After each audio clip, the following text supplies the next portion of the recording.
안녕하세요. 7월 7일 화요일 새벽 예배를 하나님께 올려드리겠습니다. 기도하십니다. 예수님 감사합니다. 어지러운 세상 가운데서 강물과 같은 평강을 우리에게 허락하시고 하나님의 은혜를 사모하는 겸손한 마음, 가난한 심령 주셔서 감사합니다. 하나님, 온 세상이 혼란하고 혼탁한 가운데 있사오나 이 기회를 통하여 하나님께 회개하고 엎드리게 하시고 이 재난의 때가 속히 지나가게 하시며 우리는 마지막 때를 준비하며 살아갈 수 있는 깨어있는 성도들 될 수 있도록 은혜를 베풀어 주시옵소서. 고난으로 인하여 고난을 해결받는 것만으로 신앙생활을 다 했다고 생각하지 않게 하시고 고난 속에 감춰져 있는 하나님의 뜻을 깨달아 돌이킬 수 있도록 긍휼을 베풀어 주옵소서. 오늘도 말씀 가운데 함께 하시길 소망하며 예수님의 이름으로 기도했습니다. 아멘. 우리 예찬송가 488장, 새찬송가 428장, 내 영혼의 햇빛 비치니 찬양하십니다. 내 영혼의 햇빛 비치니 주 영광 찬란해. 이 세상 어떤 빛보다 이 빛 더 빛나네. 주의 영광 빛나면 내게 비춰주시옵소서. 그 밝은 얼굴 배울 나의 영혼 기쁘다. 내 영혼에 노래 있으니 주 찬양합니다. 주 귀를 기울이시사 다 듣고 계시네. 주의 영광 빛난 광채 내게 비춰주시옵소서. 그 밝은 얼굴 배울 때 나의 영혼 기쁘다.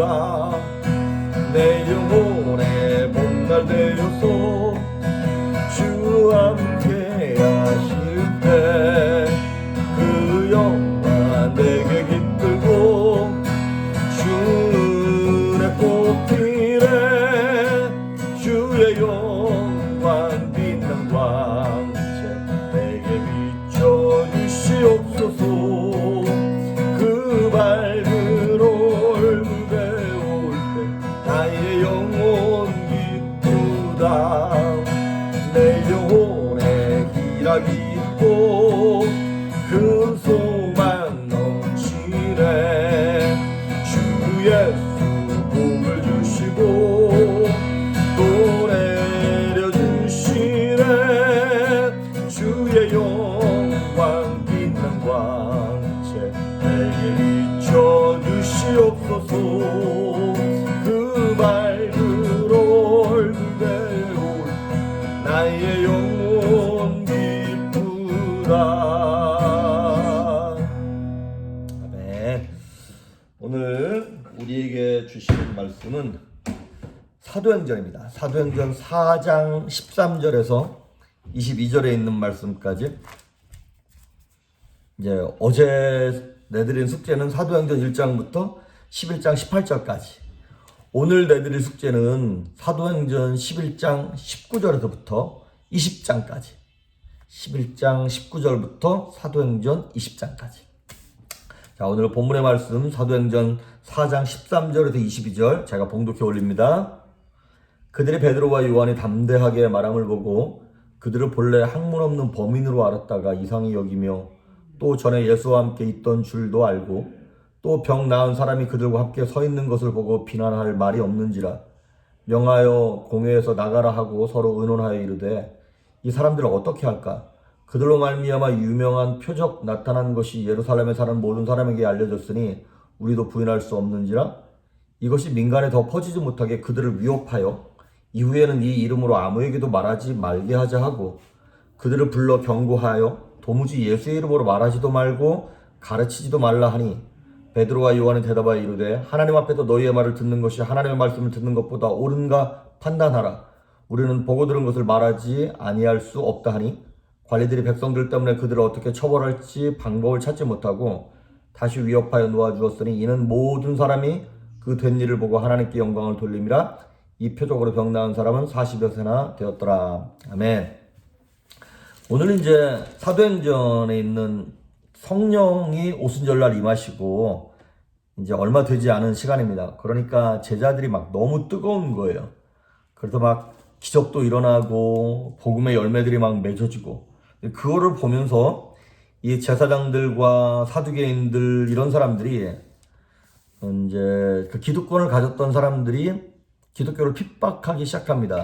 그래도 15절에 보시면 이 공회가 모였어요. 공회가 뭐냐면 이스라엘에서 영향력 있는, 우리식으로 말하면 이제 그 국회를 연 거예요. 거기 71명의 리더들, 각 이렇게 뭐 대표들 이렇게 모여가지고 이제 법정에서, 이 공회에서 15절, 17절, 18절 이렇게 쭉 보시면 아시겠지만 이 제자들을 붙잡아다가 놓고 예수의 이름으로 전도하거나 예수의 이름으로 기적을 행하거나 이런 거 다 이제 금한다. 그러면서 위협했다 그랬어요. 17절에 보니까 위협했다. 그리고 18절에 보면 경고했다. 막 위협하고 경고하고 겁주고.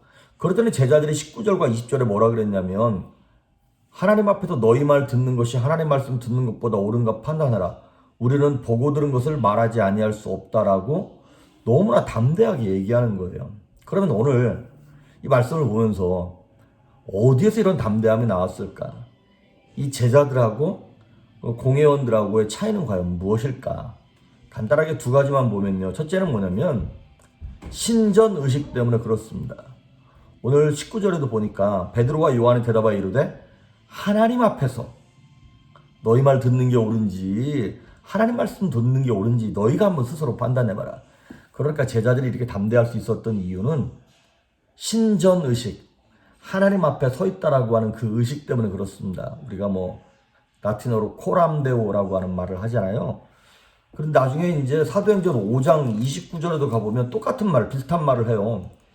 베드로와 사도들이 대답하여 이르되 사람보다 하나님께 순종하는 것이 마땅하다. 하나님 앞에 서 있는데 우리가 어떻게 너희들 말을 들을 수가 있겠냐. 그러니까 많은 우리 요즘 이제 성도들이 이 제자들의 모습 같이 이렇게 담대하기보다는 하나님을 안다고 하면서도 제대로 알지 못하는 이 공회원들 모습과 똑같습니다. 이제 그런 거를 우리가 실천적 무신론자, practical atheist라고 그렇게 얘기하잖아요. 이게 실천적 무신론자들이 뭐냐면 신의 존재는 나 인정한다는 거예요. 그리고 자기가 예수님도 믿는다는 거예요. 그런데 예수님 없는 사람처럼 사는 사람들, 자기가 기준인 사람들. 사무엘상에 보면 사무엘 선지자를 이렇게 키웠던 엘리 제사장 얘기가 나옵니다. 그러면 제사장의 직분은 세습되는 거거든요. 그러면 경건한 아버지 밑에서 경건한 아들들이 나오는 건데 엘리가 별로 하나님 앞에서 경건하지 못했어요. 그러다 보니까 그 엘리의 두 아들들에 대한 묘사를 이렇게 표현했어요. 저희가 불량자라고 여호와를 알지 못함이니라, 이렇게 말이 나와요. 제사장 집안인데 어떻게 하나님을 알지 못했을까? 하나님에 대해서 얘기는 들었겠죠. 또 본 것도 있겠죠. 하지만 본인들이 경험하지 못하는 거예요. 본인들이 하나님 앞에 서 있다라고 하는 개인적으로 경험한 것도 없고 하나님에 대한 인식을 하지 못하는 것이죠. 그래서 이 신전의식이 있는 사람들의 특징이 있는데 무엇이다면 사소한 것에서부터 결단하고 용기를 냅니다. 누가복음 16장에 보면 지극히 작은 것에 충성한 사람이 큰 것에도 충성하고 지극히 작은 것에 불의한 사람이 큰 일에도 불의한다고 그런 말씀을 하십니다. 뭐 예전에 가끔 집사람이랑 그런 얘기를 한 적이 있었어요. 야, 만약에 마지막 때가 돼서 핍박이 임하거나 뭐 이런 일이 있을 때 우리가 어떻게 얼마나 견딜 수 있을까? 목숨을 걸 만한 용기가 있을까? 막 이런 얘기를 한 적이 있었어요. 물론 목숨을 걸어야겠죠. 그런데 우리가 뭐 목숨을 걸고 예수님을 전하는 어떤 이러한 엄청난 것을 생각하기 전에 현실의 삶 속에서 작은 것에서부터 결단해야 정말 목숨을 걸 만한 상황이 됐을 때 담대하게 목숨을 건다는 것이죠. 마치 다니엘의 모습을 보시면 됩니다. 다니엘이 처음부터 사자굴에 들어가지 않았습니다. 다니엘이 사자굴에 들어간 거는 나이 70, 80 넘어서 들어간 겁니다. 그러면 그 사자굴에 들어갈 만한 믿음이 언제부터 생긴 거냐? 갑자기 생긴 것이 아니라 어렸을 때부터 작은 것에부터 결단하는 거예요. 어떻게? 이 왕의 그 상에 올라가는 그 포도주와 고기를 먹을 것인가 말 것인가. 여러분, 먹는 문제 이거 뭐 중요한 일이긴 하지만 우리 신앙이 어떻게 흔들리는 그런 문제는 아니잖아요. 그러니까 그런 작은 것에서부터 뜻을 정하는 용기 있는 결단을 했을 때 큰 결단을 낼 수 있는 것처럼 우리가 나에게 내가 하나님을 위해서 내가 순교해야지 이런 결단을 하려면 오늘이라고 하는 삶 속에서 내가 하나님 앞에 서 있습니다. 하나님 나를 지켜보고 계십니다라고 하는 그 신전 의식이 있느냐라고 하는 것이죠. 이런 간증을 들은 적이 있습니다. 어떤 한국의 유명한 목사님이세요. 근데 이분이 되게 경건하신 분이세요. 그런데 이렇게 이제 국제선을 비행기를 타고 열 몇 시간씩 가다 보니까 몸이 너무 피곤한 거예요. 그래서 와인을 한 잔 먹고 푹 자야지. 그래서 이제 한 잔을 드셨답니다. 그래서 자려고. 그랬더니 승무원 되시는 여자분이 오셔서 이렇게 얘기하더래요. 목사님, 한 잔 더 드릴까요? 그렇게 물어보시더라는 거죠. 아니, 처음부터 목사님 그랬으면 그냥 이렇게 잘 조심했을 텐데, 한 잔 마셨는데, 아무도 모르겠지. 그리고 한 잔 마셨는데, 나중에 와서 한 잔 더 드릴까요? 물어봤다는 거죠. 그 비행기 타는 열 몇 시간 동안 한숨도 못 주무셨답니다. 뭐 와인 마시는 게 뭐 대수고 큰 죄겠습니까마는 그게 누군가가 날 지켜보고 있다라고 하는 그것만으로도 내 행동거지가 딱 잡히는 것처럼 내가 하나님 앞에서라고 하는 그 의식이 있다면 사업을 할 때도 사람을 대할 때도 우리의 태도가 달라지겠죠. 그리고 담대할 수 있겠죠. 하나님 우리와 함께 하시니까. 그래서 우리가 담대할 수 있는 첫 번째는 신전의식. 하나님이 나와 함께 계시고 나를 지켜보고 계시도 내가 하나님 앞에 서 있습니다라고 하는 그 의식을 가져야 한다는 것이에요. 마지막으로 두 번째는 뭐냐면 날마다 새로운 영적 체험을 사모하고 경험해야 한다는 거예요. 20절에 오늘 본문의 20절에 돌아와 보시면 우리는 보고 들은 것을 말하지 아니할 수 없다. 만약에 보지도 않고 듣지도 않은 것을 서로 거짓말로 입을 맞춰가지고 야, 너 이렇게 했다고 해라. 그랬을 때 대충 한두 번 거짓말은 할 수 있겠습니다만은 핍박을 받고 고난을 겪으면서 자기의 거짓말을 계속 주장할 사람은 없죠. 그런데 이 제자들은 자기가 보고 들었어요. 경험했어요. 체험했어요. 그러니까 베드로와 요한은 자신들이 예수님의 이름을 경험하고 난 다음에 두렵지가 않은 거예요. 그걸 경험했었고 안진뱅이를 얼마 전에 이렇게 세웠거든요. 그 기적을 체험했었고. 그러니까 거짓말을 하는 그 위증, 이런 사람들에게는 디테일하게 물어보면 물어볼수록 두려운 거예요. 자기가 경험한 게 아니니까. 하지만 경험한 증인들은 물어보면 물어볼수록 더 담대해지는 거예요. 그리고 얘기를 하면 얘기할수록 더 확실해지고 더 명확해지는 것입니다. 그러니까 경험한 사람들은요, 뒤로 돌아갈 수 없습니다. 여러분, 그 스마트폰 딱 경험한 사람들은요, 옛날 2G폰이나 옛날 전화기로 돌아가라면 못 돌아갑니다. 그거 깝깝해가지고. 맨날 그냥 컴퓨터 한 대가 손 안에 딱 들어와 있는데 그 편리함을 경험한 사람들은 옛날로 못 돌아가요. 그러니까 북한에서 탈북한 사람들이 중국이나 이렇게 한국에 나왔다가 못 돌아가는 이유가 자유를 더 높은 차원의 가치를 경험한 사람은 옛날로 돌아갈 수 없다라고 하는 것입니다. 그래서 이 제자들이 하나님의 영광과 기적을 경험했는데 어떻게 옛날로 다시 돌아갑니까? 그리고 사람들은 내가 경험한 것까지 내가 누리는 거예요. 그게 내 거라는 거예요. 모세가 이스라엘 백성들을 출애굽시켰을 때 어디까지 그들을 출애굽시키냐면 딱 가나안 땅 전까지만 데리고 들어갔어요. 왜 그랬냐? 모세가 경험한 것이 그 가나안 땅 전에 광야만 경험했거든요.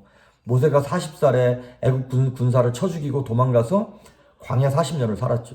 그러니까 모세가 경험한 것은 광야 40년이에요. 그러니까 자기가 경험한 데까지만 이스라엘 백성들을 데리고 들어갈 수 있는 거예요. 근데 모세는 가나안 땅을 경험해보지 못했으니까 그 땅으로 못 들어가는 거예요.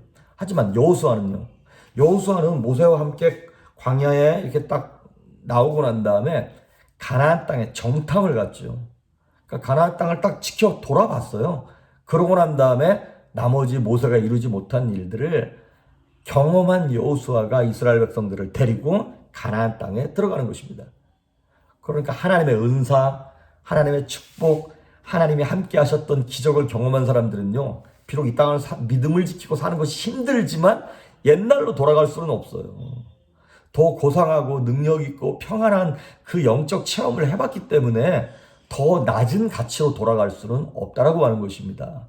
그러니까 오늘 19절과 20절에 하나님 앞에서, 그리고 내가 보고 들은 것을 내가 너희들 앞에서 말하지 않을 수 없다라고 얘기하는 것이죠.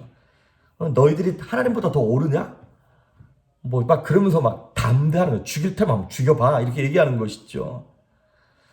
이사야서 41장 10절에 나오는 말씀처럼 두려워 말라, 놀라지 말라, 내가 너와 함께 함이라. 하나님이 약속하셨잖아요. 이거는 그냥 단순히 내가 하나님 앞에 있습니다라고 하는 신전 의식뿐만 아니라 하나님 내 안에 거하시는 인드웰링, 나와 함께 사시고 동거하시는 그 은혜가 경험되는 사람들만이 지금처럼 코로나 바이러스로 경제적인 어려움으로 환경이 막 두려움 가운데서도 담대할 수 있게 되는 것입니다. 내 영혼에 햇볕이 비쳤어요. 아니, 내 영혼 속에 햇볕이 들어와 계십니다. 그러면 아무리 어두운 동굴이라 할지라도, 어두운 밤이라 할지라도 빛 되시는 예수 그리스도가, 그 생명의 말씀이 우리의 심령 가운데 빛을 비춰주시고 우리의 갈 길을 인도하셔서 오늘도 저와 여러분이 하루를 승리하며 평안할 수 있기를 주의 이름으로 축복합니다. 기도하십니다. 예수님 감사합니다.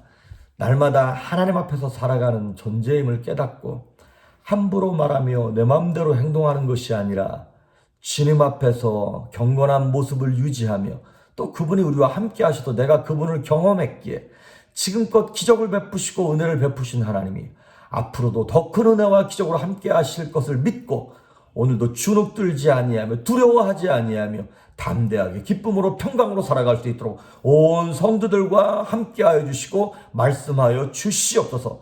감사드리옵고 예수님의 이름으로 기도했습니다. 아멘.